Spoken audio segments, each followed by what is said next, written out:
முதலமைச்சருடைய உத்தரவுக்கு இணங்க தமிழ்நாடு முழுவதும் இருக்கக்கூடிய அனைத்து நகர்ப்புற உள்ளாட்சி அமைப்புகளுக்கு இன்றைக்கு கலைஞர் ஸ்போர்ட்ஸ் கிட் இந்த திட்டத்தை இங்கே வழங்கியிருக்கின்றோம். இன்றைக்கு சென்னை, கோயம்புத்தூர், திருவள்ளூர், திருப்பூர் ஆகிய மாவட்டங்களில் உள்ள அனைத்து உள்ளாட்சி அமைப்புகளுக்கும் இந்த கலைஞர் ஸ்போர்ட்ஸ் கிட் இன்னைக்கு கொடுக்க இருக்கின்றோம். தமிழ்நாட்டின் ஒவ்வொரு மூலை முடுக்கில் இருந்தும் திறமையான விளையாட்டு வீரர்கள் உருவாக்க வேண்டும் என்பதுதான் முதலமைச்சருடைய ஒரே நோக்கம், இந்த அரசினுடைய ஒரே லட்சியம். சென்ற 2024ஆம் ஆண்டு இந்த திட்டத்தை முதலமைச்சர்கள் துவக்கி வச்சாங்க.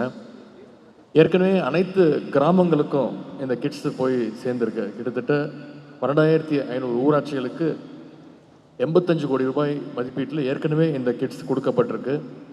அதற்கு கிடைச்ச மிகப்பெரிய ஒரு ரிசப்ஷன் வரவேற்பை பார்த்து நம்முடைய முதலமைச்சர் அவர்கள் கிராமங்களுக்கு மட்டும் இல்லை, அனைத்து நகராட்சிகளுக்கும் நகர்ப்புறங்களுக்கும் இந்த கிட்ஸ் கலைஞர் ஸ்போர்ட்ஸ் கிட் கொண்டு போய் சேர்க்க வேண்டும் என்று எங்களுக்கு உத்தரவிட்டிருந்தார். கடந்த மாதம் செங்கல்பட்டில் திட்டத்தை துவக்கி வச்சோம். இன்னைக்கு சென்னை, கோவை, திருப்பூர், திருவள்ளூர் இந்த மாவட்டங்களில் இன்னைக்கு இந்த கிட்ஸ் கிட்டத்தட்ட 3100 கிட்ஸ் இன்னைக்கு விளையாட்டு வீரர்களிடம் வீராங்கனைகளிடம் கொடுக்கப்பட இருக்கு. எல்லா ஊர்லேயும் கிராமப்புறங்களில் பார்த்தீங்கன்னா கிரவுண்ட் இருக்கும். ஆனால் சென்னை மாதிரியான சிட்டிஸில் பார்த்தீங்கன்னா ஒவ்வொரு தெருவும் ஒவ்வொரு சந்து தான் நமக்கு கிரவுண்டு. வந்திருக்கக்கூடிய விளையாட்டு வீரர்கள் வீராங்கனைகள் உங்களை பார்க்கும்போது எனக்கு என்னுடைய காலேஜ் டேஸ், ஸ்கூல் டேஸ் ஞாபகம் வருது. விளையாடுறதுக்கு கிரவுண்ட் இருக்காது, நம்ம தெரு தான் நமக்கு கிரவுண்டு. அது கிரிக்கெட் விளையாடும் போது பார்த்தீங்கன்னா பால் பக்கத்து வீட்டுக்கு போயிடும். கொடுப்பாங்களா கொடுக்க மாட்டாங்களான்னு அது ஒரு 5 நிமிஷம் வெயிட் பண்ணிகிட்டே இருப்போம் ஒரு வீட்டுக்குள்ளே அடிச்சுட்டு. இந்த எக்ஸ்பீரியன்ஸ் நிச்சயமாக உங்களில் பல பேருக்கு, அது கிரிக்கெட் விளையாடுறவங்களுக்கு, ஸ்ட்ரீட் கிரிக்கெட் விளையாடுறவங்களுக்கு நிச்சயமாக இருக்கும். சென்னையில் குறிப்பாக ஸ்ட்ரீட் கிரிக்கெட் விளையாடுறவங்களுக்கு அதிகமாக இந்த எக்ஸ்பீரியன்ஸ் இருக்கும். அப்படிப்பட்ட விளையாட்டு வீரர்களை எல்லாம் தேடி கண்டுபிடிச்சி அதில் டேலண்ட் கண்டுபிடிச்சி அவங்களுக்கான ஸ்போர்ட்ஸில் ஊக்குவிக்கணுங்கிறதா இந்த கலைஞர் ஸ்போர்ட்ஸ் கிட் இந்த திட்டத்துடைய ஒரே நோக்கம். நம்முடைய அரசு கடந்த 4.5 வருஷத்தில் ஏராளமான விளையாட்டு போட்டிகளை தொடர்ந்து சென்னையிலும் சரி தமிழ்நாட்டில் தொடர்ந்து பல்வேறு விளையாட்டு நிகழ்ச்சிகளை நடத்திட்டு இருக்கோம். வருஷம் முதலமைச்சர் கோப்பை விளையாட்டு போட்டிகளில் ஒவ்வொரு வருஷமும் கிட்டத்தட்ட 100 கோடி ரூபாய் பரிசு தொகை மட்டும் முதலமைச்சர் அவர்கள் கொடுத்துட்டு இருக்கிறார். சில நாட்களுக்கு முன்பு first time in Chennai world cup hockey juniors நடத்தணும். சென்னையிலையும் மதுரையிலையும் மிகச்சிறப்பாக நடத்தப்பட்டது. நேற்று ஸ்குவாஷ் வேர்ல்ட் கப் சென்னையில் கடந்த ஒரு வாரம் நடத்தி அதை பார்த்தீங்கன்னா இந்தியன் டீம் வின் பண்ணியிருக்கு. ஃபர்ஸ்ட் டைம் கோல்டு மெடல் அடிச்சிருக்கிறாங்க. இன்னைக்கு காலையில் அவங்கள வர வச்சு முதலமைச்சர் அவர்கள் அவங்களுக்கான பாராட்டை தெரிவித்தாங்க. இப்படி பல்வேறு தேசிய சர்வதேச போட்டிகளில் இன்னைக்கு தமிழ்நாட்டு வீரர்கள் பல சாதனைகளை தொடர்ந்து செஞ்சுட்டு வராங்க. இந்த சாதனைகள், இந்த அச்சீவ்மெண்ட்ஸ்லாம் இன்னும் அதிகமாகணும் அப்படின்னு தான் பல முன்னெடுப்புகளை நம்முடைய அரசு செஞ்சுட்டு இருக்கு. குறிப்பாக நம்முடைய ஸ்போர்ட்ஸ் பர்சன் விளையாட்டு வீரர்கள் வெளிநாடுகளுக்கு போய் எந்த தயக்கமும் இல்லாமல் போய் விளையாடணும். அவங்களோட பயண செலவு பற்றி அவங்க யோசிக்கக்கூடாது. அந்த டேலண்ட் இருந்தால் அவங்களுக்கான வசதி வாய்ப்பை உருவாக்கி கொடுக்கணும் தான் தமிழ்நாட்டில் முதல்ல தமிழ்நாடு சாம்பியன்ஸ் ஃபவுண்டேஷன் அப்படின்ற திட்டத்தை 3 வருடங்களுக்கு முன்பு நம்முடைய முதலமைச்சர்கள் ஆரம்பித்தாங்க. விளையாட்டு வீரர்கள் ஜெயிக்கிறதுக்கு அப்புறம், ஜெயிச்சு வந்ததுக்கப்புறம் அவங்களுக்கான ஹை கேஷ் இன்சென்டிவ்ஸை சீஃப் மினிஸ்டர் கொடுக்குறாரு. ஆனால் விளையாட்டு வீரர்கள் இங்கேருந்து போய் கலந்துக்கிறதுக்கு அவங்க ப்ரிப்பரேஷனுக்கு ஹெல்ப் பண்ணுறது தான், கைட் பண்ணுறது தான் தமிழ்நாடு சாம்பியன்ஸ் ஃபவுண்டேஷன்.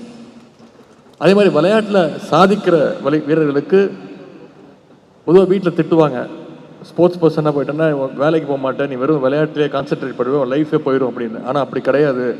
விளையாட்டுலேயும் சாதிச்சா நிச்சயம் ஒரு நல்ல பொறுப்பு, அரசு வேலை கிடைக்கும். அப்படிங்கிறதுக்காக 3% இடஒதுக்கீடு காரணமாக இன்றைக்கி அரசு மற்றும் பொதுத்துறை நிறுவனங்களையும் வேலை வாய்ப்பையும் நம்முடைய அரசு வழங்கிட்டு இருக்கு. அது மட்டும் இல்லாமல் தமிழ்நாடு முழுக்க ஒவ்வொரு சட்டமன்ற தொகுதியிலையும் ஒவ்வொரு mini stadium, chief ministers mini stadium, இந்த மினி ஸ்டேடியம்னு பார்த்தீங்கன்னா ஒவ்வொரு ஸ்டேடியம்லையும் மினிமம் 5 ஃபெசிலிட்டி, அதில் எல்லா ஸ்டேடியம்லையும் ஜிம் ஃபெசிலிட்டியோட கிட்டத்தட்ட இன்றைக்கி ஒரு 70-75 ஸ்டேடியம்ஸ் இன்றைக்கி அதற்கான வேலைகள் நடந்துகிட்ருக்கு. இப்படி பல்வேறு திட்டங்களை நம்முடைய அரசு செஞ்சிட்ருக்கு. அதில் ஒரு திட்டம் தான் இந்த கலைஞர் ஸ்போர்ட்ஸ் கிட் வழங்குகின்ற இந்த திட்டம். இன்றைக்கி ஸ்போர்ட்ஸ் கிட் வாங்க இருக்கக்கூடிய நீங்கள் ஒவ்வொருத்தரும் நாளைக்கு ஒரு பெரிய ஸ்போர்ட்ஸ் ஸ்டாராக நிச்சயம் வருவீங்கன்ற நம்பிக்கை இந்த அரசுக்கு இருக்குது. நீங்கள் நிச்சயம் அதை செஞ்சு காட்டுவீங்க.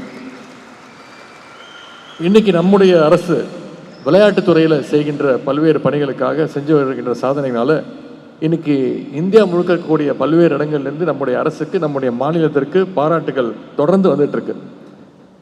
2 நாட்களுக்கு முன்பு டெல்லியில் நடந்த CIA பிஸ்னஸ் ஸ்போர்ட்ஸ் அவார்ட் 2025 நிகழ்ச்சியில் the best state for promoting sports development அப்படின்னு ஒரு அவார்டு, அதே மாதிரி ஃபிக்கி டர்ஃப் 2025 அவார்டுன்னு கடந்த 3 வருஷத்தில் மட்டும் நம்முடைய தமிழ்நாட்டிற்கு 6 அவார்டுகள், 6 விருதுகள் நம்முடைய அரசுக்கு கிடைச்சிருக்கு. இதுக்கெல்லாம் கவர்மெண்ட் மட்டுமே, அரசு மட்டுமே காரணம் கிடையாது. இதற்கெல்லாம் இங்கே வந்திருக்கக்கூடிய தமிழ்நாட்டில் இருக்கக்கூடிய ஸ்போர்ட்ஸ் பர்சன், விளையாட்டு வீரர்களும் வீராங்கனையும் அவங்க அச்சீவ் பண்ணுறாங்க. அதற்கு சேர்த்து ரெக்கக்னிஷன் தான் இந்த அவார்ட்ஸ். அப்படிப்பட்ட பெருமை மிகு வீரர்களில் 2 பேர் இன்னைக்கு உங்கள் முன்னாடி இந்த ஸ்டேஜில் உட்கார்ந்துருக்கிறாங்க. புதுவண்ணாரப்பேட்டையை சேர்ந்த கேரம் வீராங்கனை தங்கை கீர்த்தனா இங்கே வந்திருக்கிறாங்க.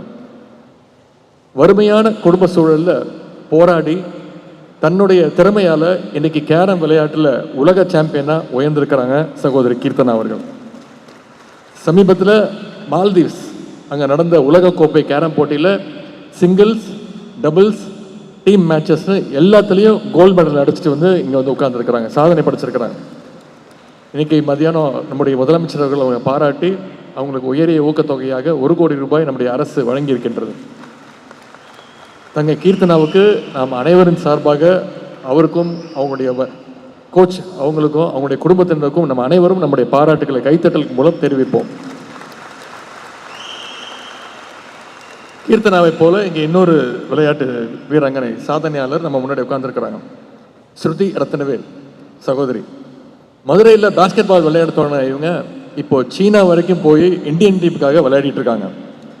2025 மட்டும் தேசிய அளவிலான நேஷனல் கேம்ஸில் மட்டும் 2 கோல்டு மெடல், 1 பிரான்ஸ் மெடல் ஜெயிச்சு சாதனை படைத்தவங்க தான் சகோதரி ஸ்ருதி ரத்னவேல்.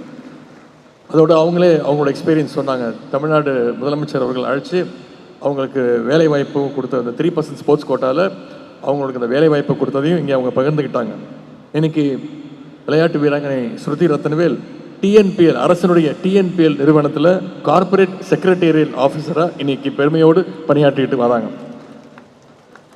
இவங்க மாதிரி உங்களிலிருந்து இன்னும் பல கீர்த்தனாக்கள், பல ஸ்ருதிகள் வர வேண்டும் அப்படிங்கிறதா இந்த அரசுடைய ஒரே எண்ணம், ஆசை. அதுக்கு நம்முடைய முதலமைச்சர் அவர்களும் நானும் உங்களுடைய குடும்பத்தில் ஒருத்தராக இருந்து நிச்சயமாக உங்களுக்கு எப்பொழுதுமே உங்களுக்கு தேவையான சப்போர்ட்டை எந்த நேரத்திலும் செய்ய தயாராக இருக்கின்றோம். விளையாடுங்க. விளையாட்டால் உடல் நலம், மனநலம் 2மே மேம்படும். இந்த ஸ்போர்ட்ஸ் கிட்டை பயன்படுத்தி தொடர்ந்து களத்தில் ப்ராக்டிஸ் பண்ணி உங்களுக்கு எந்த ஸ்போர்ட்ஸில் இன்ட்ரெஸ்ட் இருக்கோ அதை காட்டி வெளிக்காட்டி தொடர்ந்து பல்வேறு சாதனைகளை படைத்து தமிழ்நாட்டுக்கும் இந்திய ஒன்றியத்துக்கும் நீங்கள் அத்தனை பேரும் பெருமை சேர்க்க வேண்டும் என்று கேட்டுக்கொள்கின்றேன். இந்த ஸ்போர்ட்ஸ் கிட் உபகரணங்களை தயவுசெய்து பத்திரமா பாதுகாக்குங்க, பராமரிங்க, பத்திரமா வச்சுக்கோங்க, தொடர்ந்து யூஸ் பண்ணுங்கள். இது நீங்கள் முறையாக அதற்கான அந்த லெஜரை ஃபில் பண்ணி அதை முறையாக பராமரிக்கும்னு ஒரு துறையினுடைய அமைச்சராக உங்களை கேட்டுக்கொள்கின்றேன். எனவே கலைஞர் ஸ்போர்ட்ஸ் கிட் பெற்றிருக்கக்கூடிய அனைத்து விளையாட்டு வீரர்கள், தம்பிகள், தங்கைகள் உங்கள் அத்தனை பேருக்கும் மீண்டும் என்னுடைய வாழ்த்துக்களை தெரிவித்து விடைபெறுகின்றேன். நன்றி, வணக்கம்.